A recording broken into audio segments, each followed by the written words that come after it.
क्षिप्रं भवति धर्मात्मा सस्यच्चान्तिं निगच्छति కౌంతేయ ప్రతిజానీహి నమే భక్తః ప్రణశ్యతి.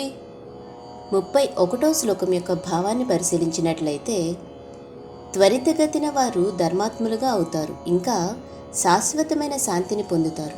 ఓ కుంతీపుత్ర, నా భక్తుడు ఎన్నటికీ నష్టానికి గురికాడు అనే విషయాన్ని ధైర్యంగా ప్రకటన చేయు.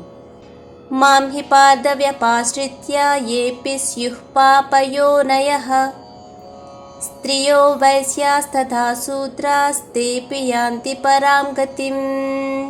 32వ శ్లోకం యొక్క భావాన్ని పరిశీలించినట్లయితే, వారి జన్మ, జాతి, కులము ఏదైనా సరే, లింగభేదం లేకుండా సమాజము అసహ్యించుకునేవారైనా సరే నన్ను శరణు జొచ్చిన వారంతా పరమపదమును పొందుతారు. అర్జున, కిం పునర్బ్రహ్మణాః పుణ్యా భక్తా రాజర్షయస్తథా అనిత్యమసుఖం లోకమిమం ప్రాప్య భజస్వ మాం. 33వ శ్లోకం యొక్క భావాన్ని పరిశీలించినట్లయితే, ఇక పుణ్యాత్ములైన రాజులు, మునులు గురించి ఏం చెప్పాలి?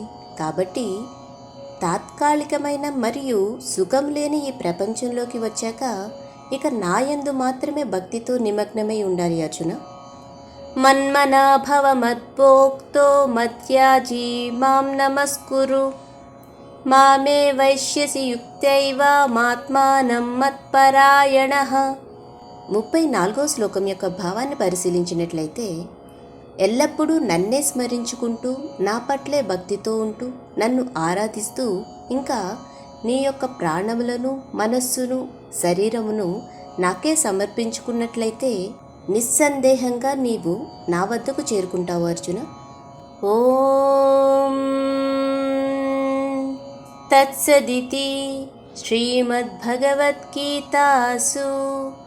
ఉపనిషత్సు బ్రహ్మ విద్యాయాం యోగశాస్త్రే శ్రీకృష్ణార్జున సంవాదే రాజవిద్యా రాజగుహ్యయోగో నామ నవమోऽధ్యాయః.